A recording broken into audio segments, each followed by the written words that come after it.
Good evening from New York. I'm Chris Hayes. It was 115 degrees Fahrenheit in Portland, Oregon today, breaking yesterday's record of 112 degrees. To state the obvious, it should not be 115 degrees in Portland. Normal high temperatures at this time of the year in the city are in the low to mid 70s. This is not just happening in Portland, as you may have seen. Oregon's capital city of Salem also reached 114 degrees. Seattle, Washington hit a record-breaking 107 degrees today. In fact, the weather across the Pacific Northwest of the United States is downright dystopian right now. Like something out of a climate science fiction novel, but a peek into our climate future that is now made present. All this is happening because of a phenomenon called a heat dome, where high pressure in the atmosphere traps hot ocean air, kind of like a lid.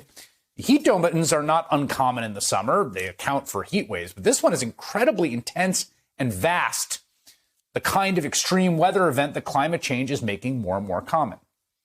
The National Weather Service in Seattle put out this straightforward warning last night. I'll read it to you. Quote, with morning lows already starting in all-time record territory, temperatures will skyrocket at sunrise. As there is no previous occurrence of the event we're experiencing in the local climatological record, it's somewhat disconcerting to have no analogy to work with. Temperature records will fall in impressive fashion.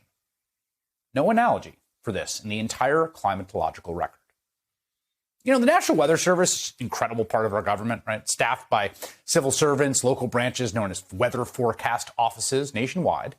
It's their job to essentially be our climate watchmen and women. And here they are, standing sentry on the wall, waving a huge red flag, warning us of approaching danger. Some of those offices around the country have approached this event with a kind of jocular gallows humor. The Las Vegas branch tweeting yesterday, quote, looks like the odds of Portland tying Las Vegas's all-time record, 117 degrees tomorrow, is 17%. National Weather Service in Portland, do we need to remind you that heat is our thing? The Austin, Texas office noting that Portland's all-time record high of 112 yesterday is also the record high in their city, in Austin. This meteorologist pointed out that Portland was expected to be hotter than 99.8% of Earth yesterday, with only the Sahara Desert, the Persian Gulf, and California's deserts reaching higher temperatures. So those are the numbers, and they're all kind of mind-blowing, but the effects are even more brutal.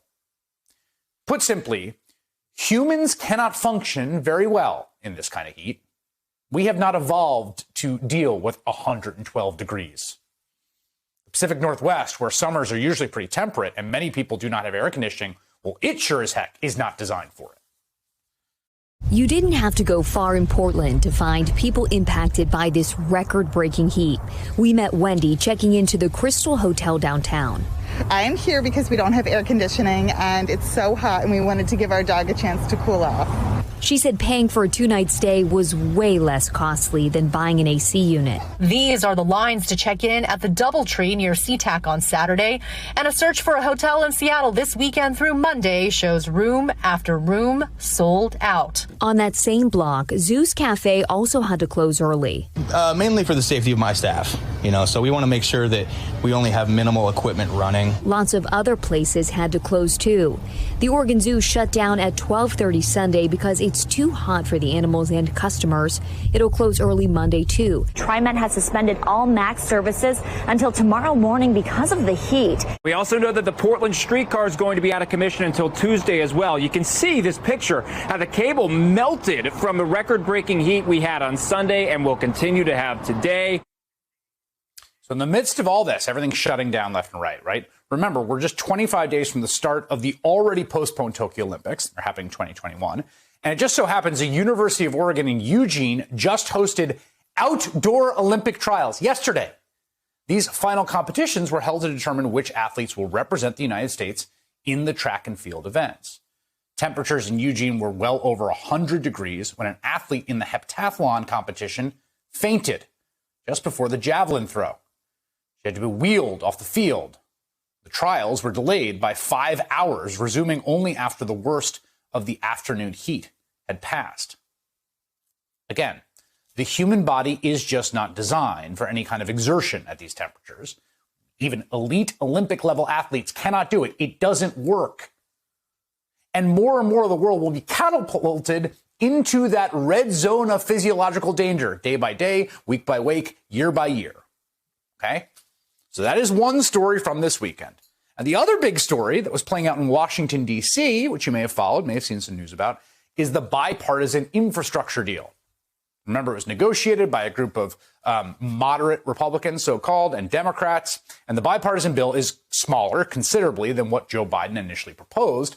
But the idea that was announced last week is that it would pass alongside an additional larger spending bill that would only need Democratic votes.